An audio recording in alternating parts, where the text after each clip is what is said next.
ഒരിക്കൽ ഒരു ഗ്രാമത്തിൽ ഒരു മന്ത്രവാദി ഉണ്ടായിരുന്നു. അയാൾ മനുഷ്യന് ദോഷമുണ്ടാക്കുന്ന ക്രിയകളാണ് ചെയ്തുകൊണ്ടിരുന്നത്. ആ ഗ്രാമത്തിലെ ഒരു പെൺകുട്ടി ഇയാളുടെ ദുഷ്പ്രവൃത്തി അവസാനിപ്പിക്കാൻ തീരുമാനിച്ചു. അവൾ നല്ല ചുറുചുറുക്കുള്ള ബുദ്ധിമതിയായ ഒരു പെൺകുട്ടിയായിരുന്നു. അങ്ങനെ അവൾ അയാളുടെ പൂജാതന്ത്രങ്ങൾ മനസ്സിലാക്കുവാൻ തീരുമാനിച്ചു.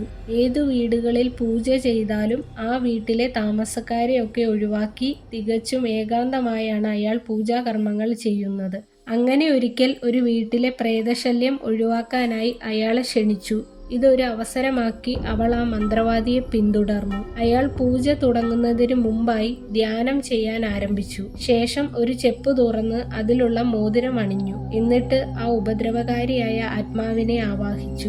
ആ ആത്മാവിനെ ആവാഹിക്കുന്നതിന് മുമ്പായി കോപത്തിൽ ആ പിശാച് മന്ത്രവാദിയോടായി പറഞ്ഞു, "എന്നും ഈ മോതിരം നിനക്ക് രക്ഷയായി ഉണ്ടാകില്ല. ആ സമയത്തിന് വേണ്ടി നീ കാത്തിരുന്നോളൂ."